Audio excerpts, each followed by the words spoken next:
Hey everybody, welcome to Orange Dog Live. Tonight we sit down with a singer-songwriter all the way from Nashville, Tennessee, name of Madison Hughes. So let's get straight into it. So, hi Madison, how are you? Hello. So good to be here. I'm doing great. I'm here from winter in Nashville. Winter in Nashville, how's that like? It's not as cold as where you are. I told you earlier it was 36 degrees here, and you said, Yes, "Wow, stop bragging." I'm like, "This that is is considered crazy. cold for me. Very cold, very cold." Yes. So we'll get straight into it. So what are you listening to right now? And right now, whenever I'm doing like chores or just bopping around the house and I want something passively in the background, it's either Yeah. Claro radio, Khruangbin radio, or Olivia Dean radio, which everyone is obsessed with her, as they should be. um, and if I'm actively listening to music, it's probably my go-tos are Pony Bradshaw, Brent Cobb, Nicholas Jamerson, Stephen Wilson Jr., um, we'll throw in some new emerging artists, Abby Hamilton, Ken Pomeroy. Um, yeah, I'm not really listening to a lot of oldies at the moment, but when I find Mm, myself wanting to go into sing some cover songs for social media or when I'm about to go writing, I'll probably listen to more different music than that. yeah, yeah. I mean, I Yeah. first came across you when it was you were singing the Chili Peppers cover. Oh, really? That's how You you remember found me. that? Interesting. Yeah, that was fantastic. I love that so much. Oh, cool. And Yeah, that from was kind of there, yeah, out of my comfort zone. I was like, how can I switch it up today? That's funny. yeah, that was really good though.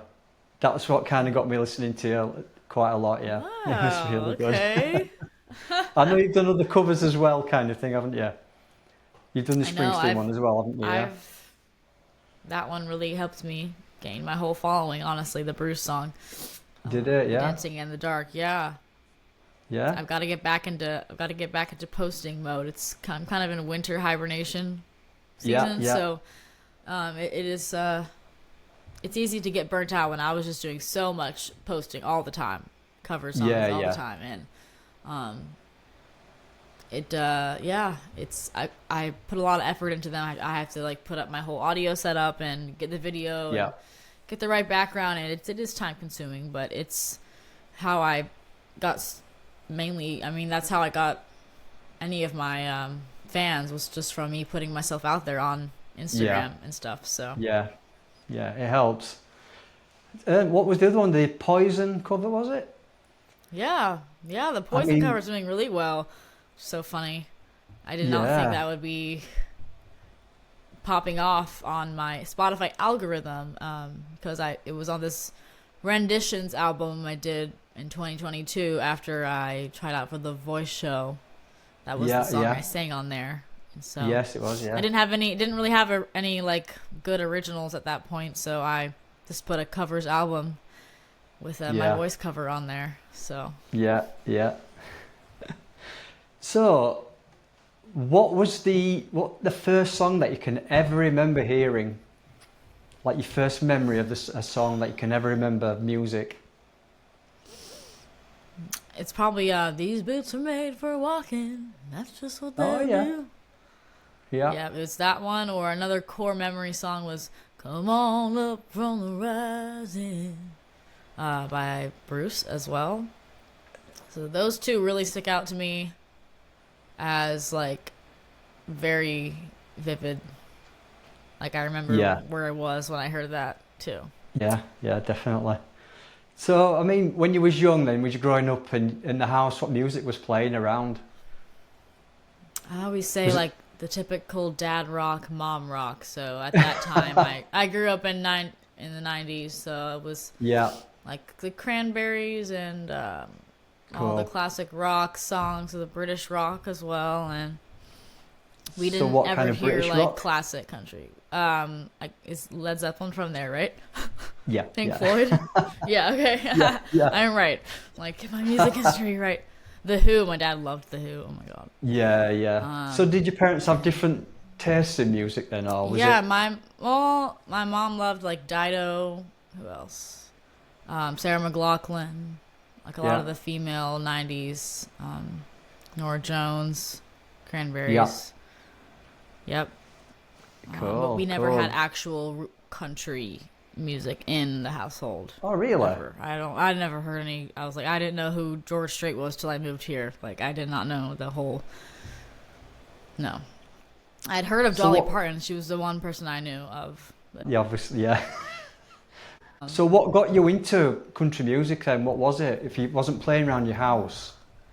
Honestly, I think it was subconsciously infused when I tried out for The Voice and I sang Knocking on Heaven's Door, and then Blake Shelton was like, oh, that's a really cool use of juxtaposition where you sing a rock song but you have a country delivery, and I never really thought of that's what I did unintentionally. Wow.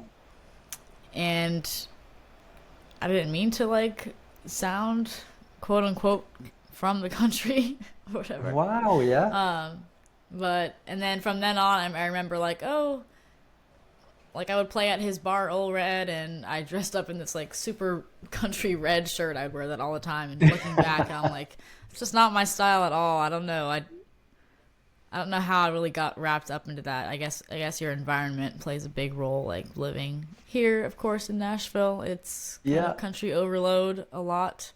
And you get in writing sessions where that's just like the default, like, oh, let's write country. And I was like, okay, cool. I guess this is like I would help provide like the storyline, and then it would end up being like just a super country sounding thing. And now that I'm been here a little bit longer, it's taking me a long time to figure out like the actual music I want to make. That's not just the default Nashville country sound. Yeah. But you said before about singing the covers. I mean, you sing it in a country way. You put like a country spin on a rock song. Like you say, you don't mean to do it, but it just comes out and it sounds amazing. It just puts a different spin on it. I think it's just brilliant. For sure. Like my friend Ivan and I, we did our cover of Crazy Train, and it's not like I sang that very country, but like just a singer-songwriter style, acoustically style of that. So obviously not everything's going to be with like the rock, covering the rock songs. You don't want to be no, you don't know completely copying, that style. Yeah, it's nice to throw one in every now and again, I think, though. Yes, it really is. Yeah. Was that the Blue Jay recording? Was it something listening room? Mm-hmm. That was the Aussie one you did there. That was the same one. The Blue Jay, yeah. How was that? Yep. Yeah, everyone loved that. People love it when you have someone a really talented instrumentalist next to you as well. So I hope to travel with more than just myself in the future. But now, it's most feasible to be solo for live performances, financially and such. So, do you prefer it when you're playing with the band? Do you prefer it when you're playing with the band? I'm very good when I sing with. I hate to downplay myself. I gotta stop doing that. But like, I don't think I'm strongest when I'm playing with the drums right behind me. Like, I kind of. When I can't hear myself, it's very stressful, and then I start to strain my voice, and I'm like, oh no, and then I know I'm not doing well because I'm overworking, and so the ideal scenario might just be duo at this time for me until I can grow more and be in a situation where the drums are farther back. But right now, it's really hard when you're on a small stage and they're right there. Yeah, I can imagine. And then people don't get to experience like my actual vocal. How it should be experienced, Oh no, I'm not. No. I don't want to be like the screamo rock person where like the instruments are highlighted. Like that's not really my. Yeah. Your voice says it all, basically, doesn't it? Yeah, I think it does. Yeah. So when you're putting together, because you've released a few EPs now, and how involved are you in that? Are you right from the beginning of the writing and recording? Obviously in the studio, and then how do you kind of put them out? What do you put them out? Is it just streaming or? It's been shifting a lot. Like I would say this latest EP I had the most involvement in like choosing the songs and in the co-writing. So the EP called Desperate Man is my recent one. But I had two before that. The first one was called Goodbye to Neverland, and that was one of my songwriting friends who I first met when I came here. He had a hand in almost all those songs and had the producer picked out. And that's everyone has a story like that. When you first move somewhere, it's like, 0 people and you have a couple of people helping you, and you kind of just follow their lead and see where that goes. And so I did that like 2.5 years ago. And it's just changed so much, I guess, since then. And I had my first album, which was really well done by these amazing producer couple, Todd Lombardo, Lyra Lynn. And I can't wait for that album to be discovered by more people. I've done everything independently released, and so sometimes if you do everything independent, you have to rely on just social media, like virality, for it to be seen. So that's kind of how it is. So that one, the producers had a big hand in like crafting the sound, because otherwise I wouldn't have known to add pedal steel here or banjo there, or how to make this, slow ballad more than just like a sad singer-songwriter song. How do I make it more stylized to like retro pop or something? So every project I put out it feels so different, but someone said but your voice is still the through line, because I get frustrated with I don't have a sound yet, or I don't have a distinctive certain instrumentalist that plays with me for everything that makes it sound like that's a Madison Hughes song. It's so evolving, and that's a good thing, isn't it? Yeah, that's a good thing. I mean, Definitely. Of course, you can't help but compare yourself to other people way ahead of you who are stars, and you just see how, wow, every single album from them, it sounds like them, and it sounds just like they've created a whole world around them, and every song bleeds into another. It's so cohesive, and it is just, it's a really hard thing to do. It really is, to check every single box of this industry. It's very, very hard, and you can't beat yourself up on not being perfect. I think in your new EP though, The Desperate Man, there's so many. You said you haven't defined your own sound yet, but every song on there sounds completely different to me. I know. Every song. I know. Yep. I mean, it's true. The last song is my favourite, absolute hands down. The Feels Like Heaven one? Yeah. Wow. That's so funny. It's a little I was about to cut that Cuban, one. Maybe. I don't know. Is it a bit Cuban kind of sounding? Yeah, it has a different type of scale, I think, is what it's called. I called it the Aladdin song for so long, because the original demo of that sounded very, even more exaggerated, like a snake rattler type of melody. Yeah. Whatever. Snake like the cobra coming out. Yeah, I know what you mean. It feels like that. But it just sounds like it's some kind of a Cuban song, Oh, that's cool. Hey. It's fantastic. I have just played it so many times, honestly. Really? I love it's good to hear song feedback so from that, because I never know. I'm what do people like these days besides my top 2 streaming songs, which I only hear mainly. It's people mainly know you for 1 or 2 songs. I mean, yes, I can only think of I mean, I only know Behind Blue Eyes really by The Who. I can't really name that many right now off the top of my head. So it's crazy to think you can build a whole career off of one song, though. It's it is. It's encouraging. It's encouraging, because then it's great. I don't have to have 20 hits. I mean, that's the last song as well on the EP, and I'm like, this is just the best one. This is, when you just get that feeling, and you just a song kind of sticks with you. That was it for me. Yeah, that is just it's just brilliant. And there was what was the other one as well? There's Every Next Woman. A lot of people love that one. That was a bit like a 70s, what was it? The program that was out on TV, the Daisy 6, was it? Oh, Daisy Jones 6. It had that kind of feel to me. Wow. The 70s kind of feel.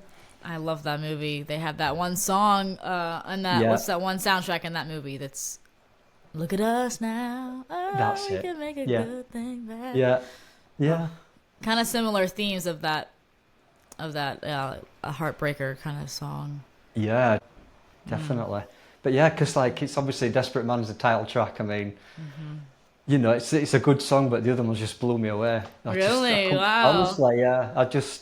I've listened to them on repeat all day today. Oh. It's crazy. It's so it's good. always funny how there's always people have different favorites, and I'm like, oh, I totally thought Desperate Man would blow everything out of the water, but it's funny how different people, everyone has said something different. So Have they? Have they? Yeah. I bet they have. I Yeah. always think that my favorite's going to be everyone else's favorite, Yeah, but yeah, Feels I've Like heard that Heaven was before. my least favorite. It was my least Seriously, yeah. favorite because I was like, oh, like I don't know, I'm singing in third person. I'm singing like as a narrator versus my own story, and Yeah. maybe I mean, I didn't think like. even the production, the production on that as well, and the other guys playing the instruments, Yeah. it's just all fantastic. That's It was cool. just a step up, I think, from Oh, you know, good. yeah. Thank you. I don't think you should have just a certain sound like you said before, Yeah. because you can Yeah, get stuck screw with it. that. Hey, I don't want. I want to do a Cuban song next. Hey, I'll I try. was trying to think in my mind what song I'm thinking. This sounds so much like something else, and I literally had to Okay. look up Cuban music. Yes. No. Let me You know know, after like, the call what comes up on it's your search. fantastic. I'm It curious. was so good as that, honestly. It's not ragtime. That's not the right word. No, no. I think there was some I lady mean, and a man playing. He was playing his guitar and she was singing okay. like this slow Cuban music. But even the That's drums in it cool. as well kind of reminded me of that kind of Yeah. Cuban music. I don't know why I got hung up on it so much. I love Cuban that. music. I don't know. There's that movie I used to watch. I've watched Buena Vista Social Club. Have you seen that? I haven't know. It's another like, yeah, movie with a great soundtrack. Anyway, but Cool. Cool. yeah, Yeah. So, tell me about the treehouse sessions. You did that, didn't you? yeah, That looked really interesting. it's so cool. I've Really done two good. videos there, and they were just the best in Nashville to get like a live song with the best video recording as well. And basically, the guy who runs it, Adam Dobkin, he is able to find the right players for your song, and he films the whole thing and records the whole thing for you, sets everything up, and you just go over to their tree house because it's a house surrounded by trees, and All right. you get an awesome quality product to put on your YouTube channel, which can be really helpful in bookings Yeah. and showing how I can sing with a live band, because that would just be very hard to capture that in my house or in or having like a videographer in a random city like I'm going to tomorrow. I don't know how to find someone to film that. So Oh wow. anyway, yeah. So it's I recommend that to anyone. The Treehouse Wow. if you're in Nashville. Wow. Wow. So what other styles of songs did you start off singing? Obviously you was into country, but what kind of led to that? Did you kind of I went through try a out other big things? like R&B phase, and like I loved the artists Summer Walker, Ella May, SZA. I loved all of them, and yeah, like Bryson Tiller, Drake. I loved that whole musical era so much, and I had a short stint of me posting on Spotify and SoundCloud like covers and songs that I've tried to write in that style. And then I kind of was like, well, if I want to try to do live music, that would be really hard to do live. And I was like, maybe I should do something a little bit more strings, like guitar oriented and more Americana, because I also grew up Yeah. to like listening to Gillian Welch and artists like that. So I was like, oh, well, I got to figure out how to somehow write in this genre. This is so different writing in two different genres. Yeah. It really is hard because you have different uses of vocabulary, and some words won't mesh well in a certain genre. Like I feel like it was easier to write in the R&B because you could just use, you didn't have to be so specific and sound so like intellectual, like what you kind of have to do with Americana. It Okay. seems like. But yeah, if you go down my discography, there's a lot to check out from those years. So where did you get your inspiration from then when you're writing? Right now, Just anytime, just I mean, recently it's all been from like just personal experiences. Yeah, I've only a few times written about like a third, like from a narrator's perspective of something else, but that's very rare when I'll do that. If it's not autobiographical, it's like I have a phrase idea or someone else brings in a cool title and we'll just write the story around that. yeah. Yeah, Do like do you write with other people then, or is it just basically? yeah, just I you and only yourself? can write with other people. I Yeah. only wrote by myself when I released like the R&B songs. It just, I guess I didn't know there was a community of song co-writings because I was just living in Florida, so was disconnected from the Nashville way. But when I moved here, it's just been very hard to overcome the hurdle of like getting good at songwriting. Yeah, I still very doubt myself in kind of the writing Really? era, which I need to stop saying apparently. But it's really, I don't know, like writing a good song is very difficult, and there's so many people here who are just really good at it. And so of course I'm going to say I'm not that good because there's just everyone here is amazing. And I can come in with one. I had like the phrase idea, oh, you'll search for me in every next woman. And I kind of needed help with like a lot of the lyrics to make it like a cohesive storyline. Otherwise, I can't just have a chorus and that be a song. Like a song needs a verse and bridge, and for the storyline to make sense. Yeah. Like my mind is it's very hard to start and finish that. Yeah. But I've done I've done a few in the past. Again, with my R&B stuff, I've challenged myself to do that, and I was able to. So I don't know if it was like the will back then where I only had myself, so therefore I had to figure it out. Versus now, I'm able to pick and choose. I'm good at this. I'm bad at this. So I'll let people who are better at writing help me, so we can help each other win. So I'd like to think that's where I'm at, like being strategic, because I'm not just gonna be here and be like, I'm gonna produce and write everything and da da da. You can't. That would take me like absolutely forever to like get anywhere if I had to do everything myself. So do you go to like a songwriting, I don't know, like a community? Is there a group of you or a place where you go to where you can Nashville, kind of bounce ideas off? Yeah, Nashville is like, it's unlike in a lot of other cities in that, I mean, everyone here is either in the songwriting world or in some kind of creative field. And there's there's literally one street in Nashville called Music Row where all the publishers are, they have houses there, and you can book with their writers, and people get to know you in town, like, oh, what's up, Madison Hughes is like an artist, trying to be the artist. And so say someone writes for Curb Publishing, they want to write with me so that they can get their song out in the world if they're not a singer, but they want to get their songs out. So it's like a courting process of like writers and artists trying to find each other, trying to mate with each other and make their song baby, basically. I know what you mean. Yeah, no, but it's so fun. It's hard finding like the people you jive with, because the longest journey was figuring out what type of songs I want to sing, and then figuring out how to be friends with those people, and like the strategy of getting yourself to set up a meeting with them and to write. Again, it's not an easy, quick thing. It will take a while. It's not. And because then you'll get some process. It sounds like a massive process. Yeah, it is a whole thing. Yeah, crazy. I know. Absolutely, it really crazy. is. Nuts.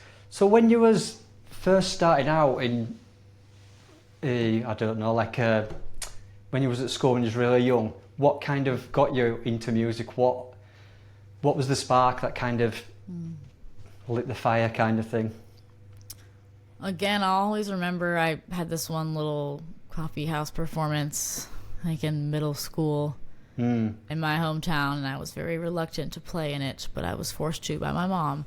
All right. But I loved the song "Bold as Love" by Jimi Hendrix, and I attempted to play it on guitar and sing it at the same time. It's very hard. Wow. But I just thought that song was so cool, and that him as a whole vibe. He was just such a vibe, yeah, and just did what he wanted. And it's cool. John Mayer covers that too, so I thought that was Do you have neat. kind of trouble when you're on stage, or when when you first started? Do you know, like performing, or Yeah, I still do. did it It's come very easy? hard. Is It's it? hard to completely be inhibitionless. Is that the word? To be Yeah. up there authentically yourself and breathe and remember to release the tension from your body and remember to sing the right words and remember to say the right things, your talking points in between songs, Yeah. and singing each note perfectly. It's like the whole process is getting out of your head and just singing well. Yeah. Which is very yeah, easy yeah. to just rely on, oh, I'll have whiskey beforehand. But like I tried that the other day. I was like, yeah, it made me feel less nervous, but then I'm not as it sounds more messy, I feel like, when Yeah. you're just Yeah. too Yeah.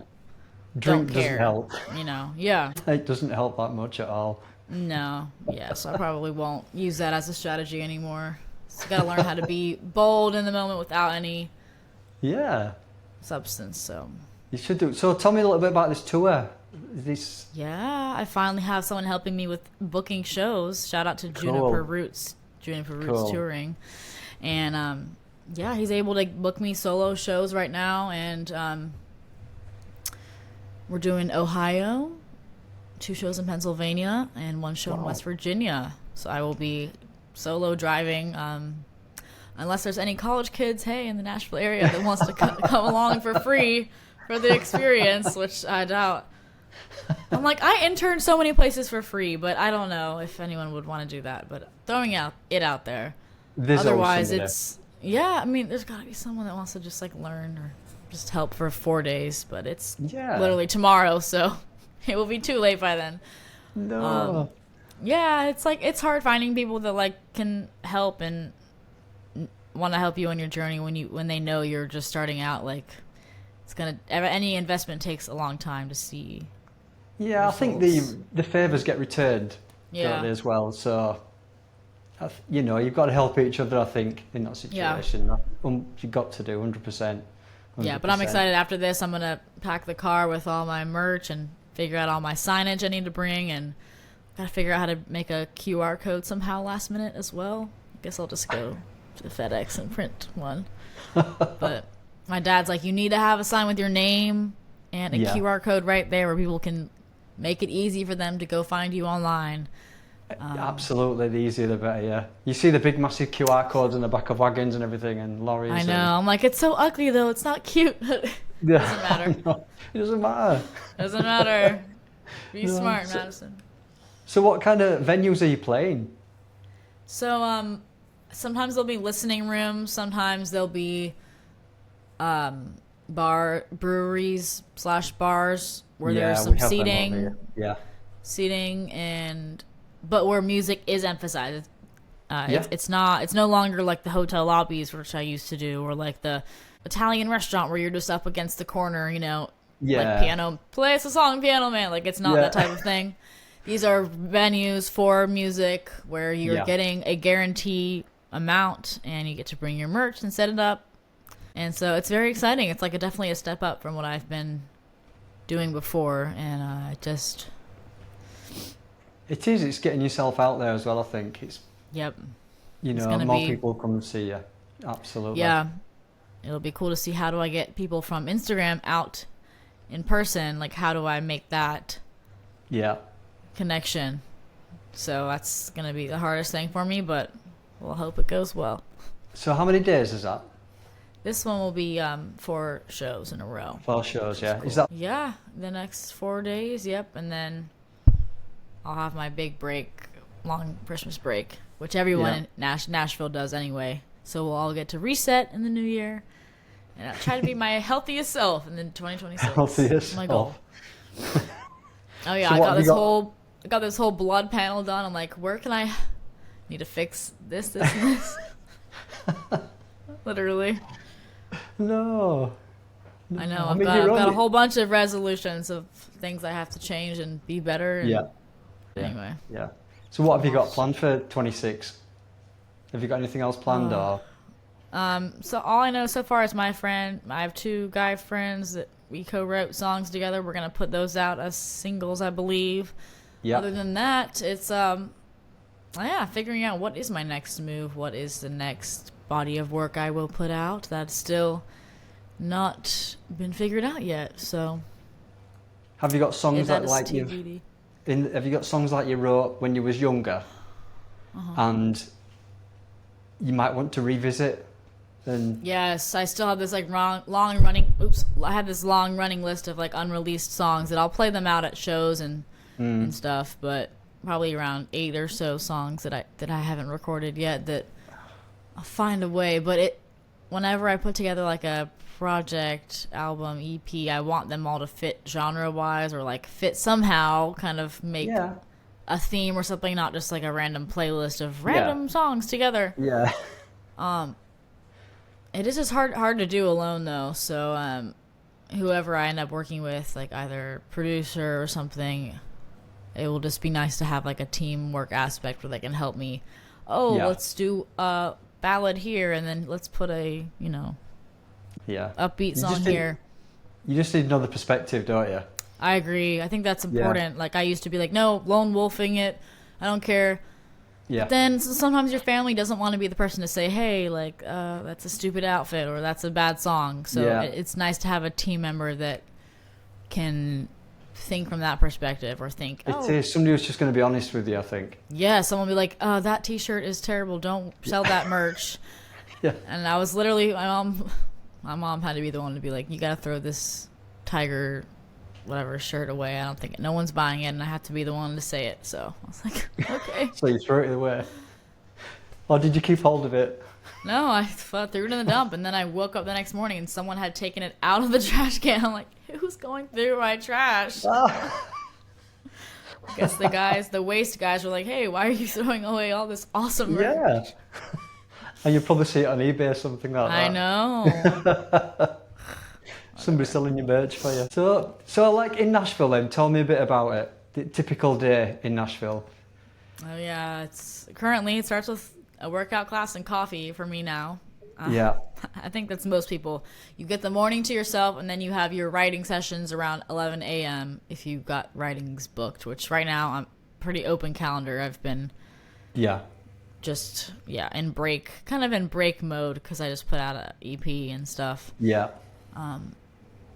And so throughout the day, it's like you typically film your content or writing songs or checking your emails and figuring out how to get prepped for your shows coming up. And then in the evening time, it's either you'll play a writer's round in Nashville if you're still in that community, or you go sing your shows. A lot of people every weekend, it's like called the Weekend Warrior shows, where you just go out Friday, Saturday night, play, drive back to Nashville Sunday, reset. Wow.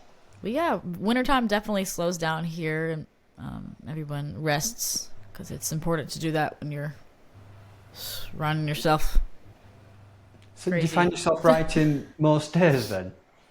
No, it's really not a lot right now. It's if I write, it's like I'll have someone that I really like and be like, okay, let's get this on the calendar, and then we have some people book out like 4 months in advance. Okay, are you booking in April? Like, not really wanting to do that, but That's a but long people, haul, I mean, you treat it like a dentist appointment where you're like, okay, we'll set it up from 3 months from now, January 18th or something. It's not really just a casual, let's go write tomorrow. It's like I'm sure in high school and college it's like that, but definitely, yeah. But it's like interesting to see where I go next because when you're in this independent world, there isn't anyone telling you what to do or like how to do this right, and so you're kind of just guessing your way. And there's always new people moving here that's better and faster, and I try not to look at it that way of like a scary dog eat dog competition thing. I like that quote about someone else's beauty or someone else's talent doesn't take away from your own. It's very important. We all say that because it's like there is no such thing as the beautifulest person in the world. Like, okay, no.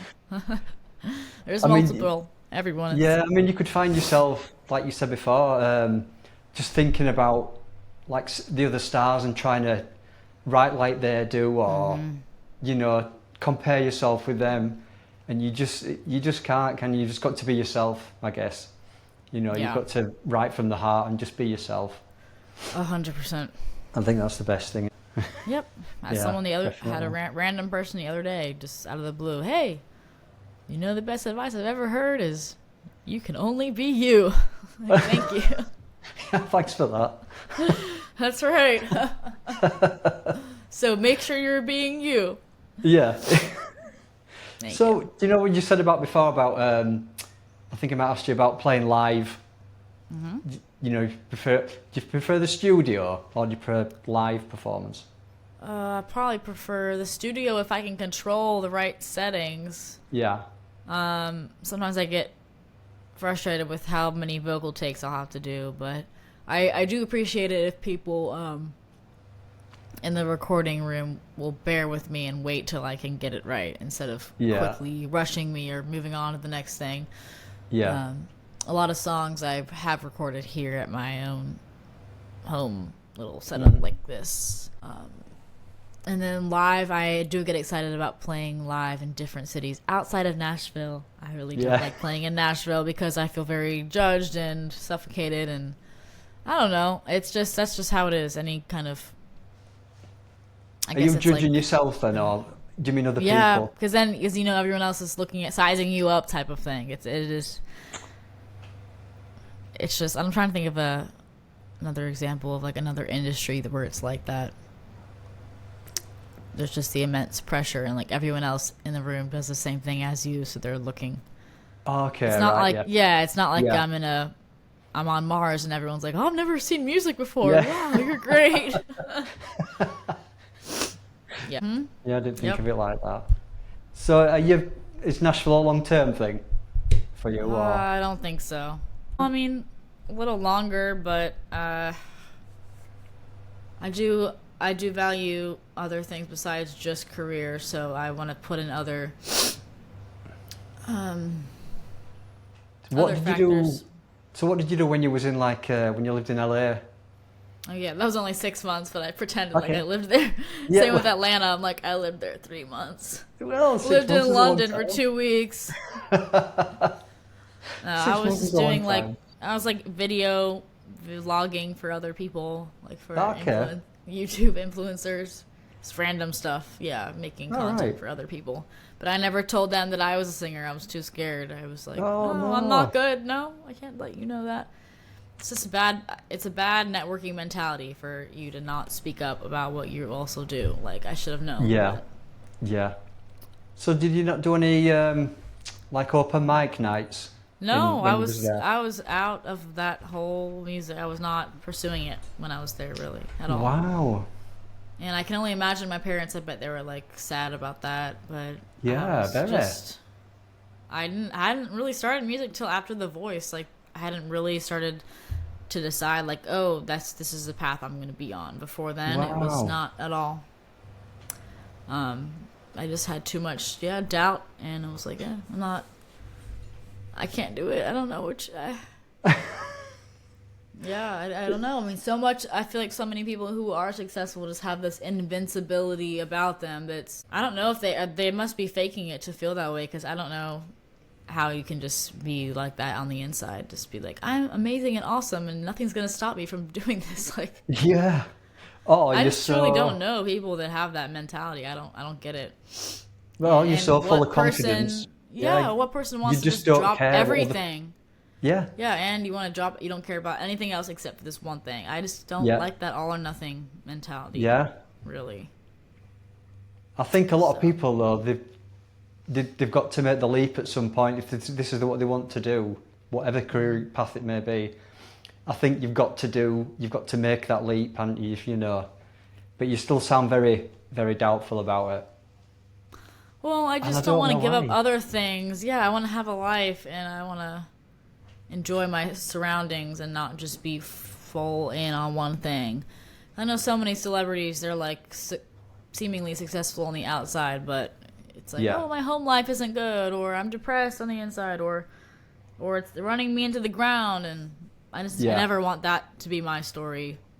Yeah, but there's got to be a balance where I can be successful in this and also have a happy, well-rounded life. I just hate that quote about like being. I don't know who. So many influencers that always emphasize that like you can only be devoted to this one thing and it's this or nothing. Yeah. I feel like if you like don't value balance, and what? I don't think that's an enjoyable life. I think having an enjoyable life is valuable, and I think if you're living your life, you'll be able to do your songs better. You'll be able to have more ideas. Because like if I'm just doing this the whole time, like what am I going to sing about if I don't experience other things? You know. So you said Nashville's not a long-term thing. So where else can you see yourself? Probably Florida. It's really just here or there. Yeah. Yeah. I definitely am. Gone are the days where I'm like, I want to move to Brooklyn, or I want to move to Montana in the middle of nowhere. I used to think that because I just had this whimsical view of life or something. I want to be more practical and consider others too, like family members and stuff. Yeah. So because you're doing the tour and you're playing all these different places, do you think your music will stand out more there? Definitely, yeah. Away from Nashville. Well, because I'll be able to get out of my head more too. I'll be able to kind of let loose more and feel like I can be myself and not feel so like judged. Even though they're not actually judging. I'm just like projecting I know what on you're saying, them probably. Yeah. But I'm able to get out of my own scaredness more, I think. When I'm in a different city I've never been, because it's like, oh, these people don't know who I am. I don't have to play into the whole this is what I should do or what you think I should be. Well, you know that guy who gave you that great advice, just be yourself. Yeah, I know. Maybe you should listen to him more. I know. Good old Al. Great. So are you ready for singing as a song? Yeah, let's do it. Yeah, cool. Okay. This is the title track for my recent EP called Desperate Man. Cool.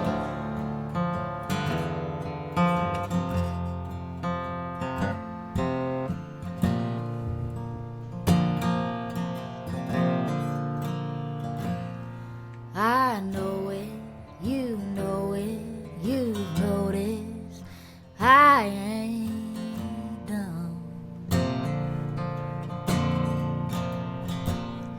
Go figure, you went quicker than a trigger on a loaded gun. And I know who you are, and it ain't that hard to be honest.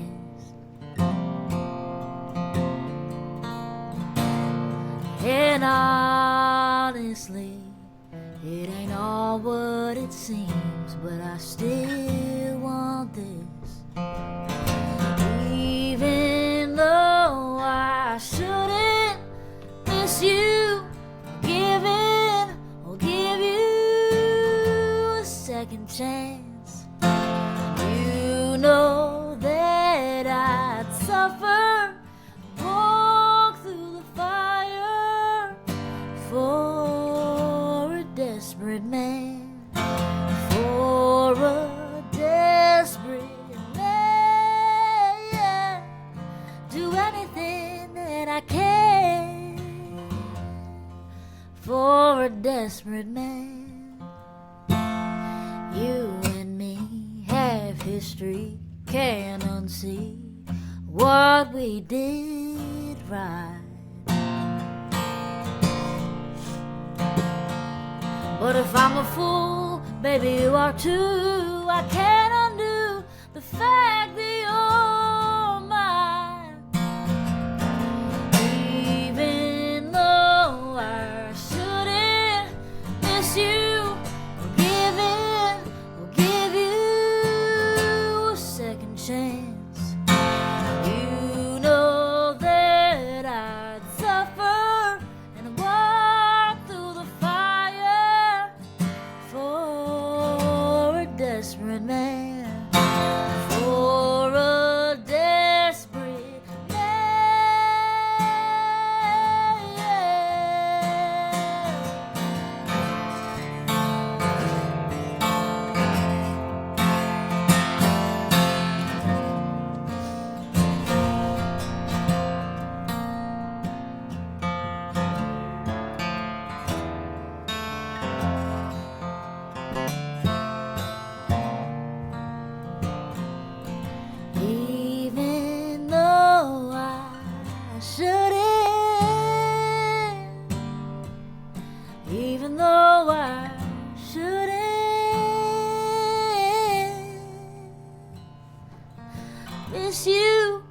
forgiven. I'll give you a second chance. You know that I'd suffer and walk through the fire for a desperate man, for a desperate man. Do anything I can for a desperate man.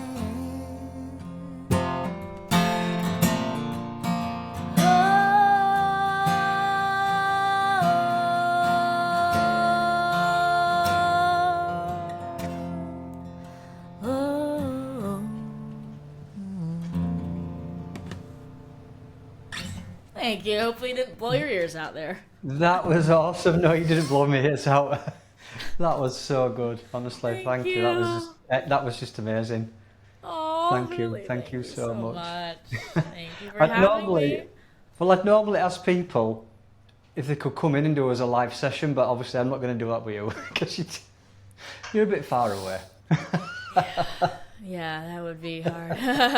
I would love to make my way out there, though. Gosh, I mean, I've only been to Ireland and Edinburgh and London in that region. How did you find Edinburgh? I loved it. Yep, we went to the Fringe Festival for a theater. Yes. When was this? This was back in high school. I think my senior year of high school, about almost over 10 years ago. It's a great city, great city Yeah. there, yeah. Gosh. Yeah. Well, thank you, Madison, so much for coming on. Thank you Absolutely. for talking to us and playing us a song. Absolutely loved it. Thank you. I enjoyed it. Wish Thank you you guys so all much. well.